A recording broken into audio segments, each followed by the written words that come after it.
what SCADA engineers actually do a day in the life.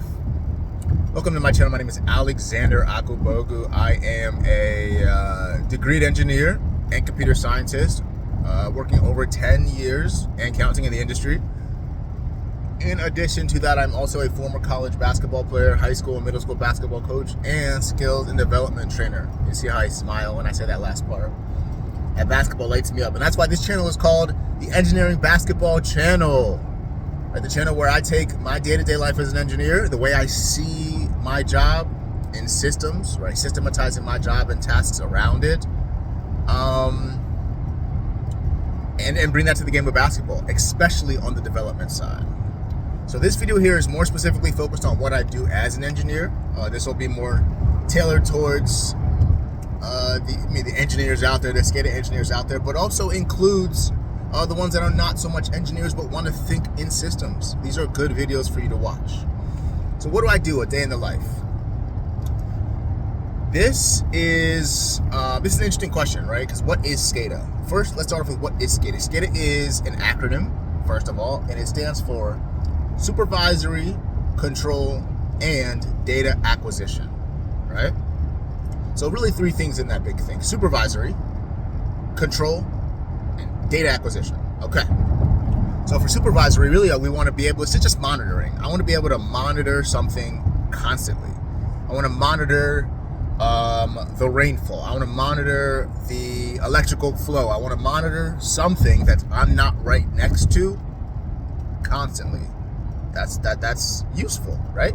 If I can quantify something and see the value, right, numerical value of it all the time, I can think on the next level and use that data, use that information. Supervisory. Control. So now that I can monitor it or supervise it, now I want to control it. Maybe when a numerical value or something happens that gets too high, I want to close a valve or close a breaker. Or vice versa, if the value gets too low, I want to open a breaker. That's the control. I want to be able to control something based on what I'm monitoring, right? So supervisory, control, and data acquisition.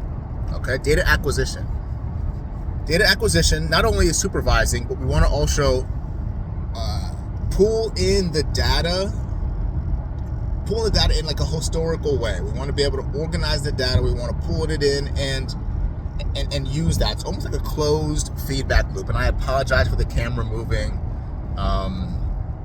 Forgive me on that one. But that is essentially what the acronym stands for. And what do?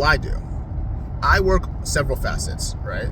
There's project work, that maybe there is an addition of a new line and terminal at our substations, or there's an addition or we're adding a new power plant in some place in the Middle East. Right? All those tasks, all those projects require me as a SCADA engineer to bridge that gap of communication between the engineers who are doing the drawings, who are the project managers who are building the scopes of work, right? And then the field who is actually implementing. Right? I'm driving in the field right now. The field guys who are actually implementing these devices, these hardwares. I'm the bridge of communication between all of those people. The office people and the field guys, I am that bridge. I provide the field with, files and RTU configurations, and I answer questions, and I'm there for troubleshooting. I communicate with the DCC, which is our control center, when they have questions on some of their visuals. And understanding communication paths and communication workflow is probably the best way that I can explain this. And the reason I'm making this video is because a lot of videos like this are so outdated, right? SCADA has changed with this change of technology, as you can understand, right? We're in the information age, and SCADA is no different to being effective.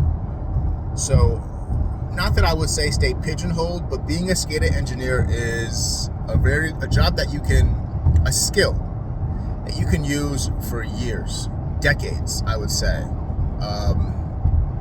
Because nobody wants to be, you don't have to want to be somewhere physically to get information from it. And that's what SCADA does. It allows me to get information and control things from a distance. And that allows us to be safe. It allows me to build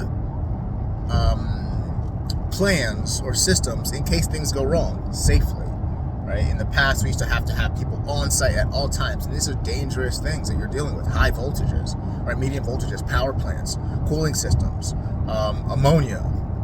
All those things, you don't want to have to put your workers in the line of fire to fix, update, upgrade, or gather information. And that's what a SCADA engineer does. It allows you to transmit, receive, control, and communicate remotely.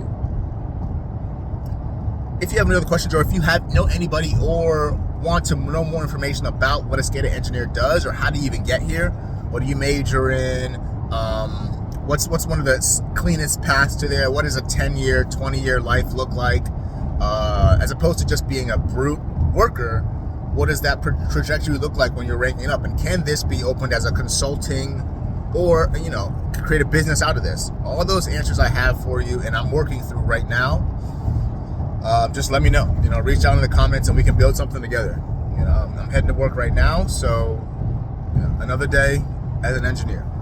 Over and out.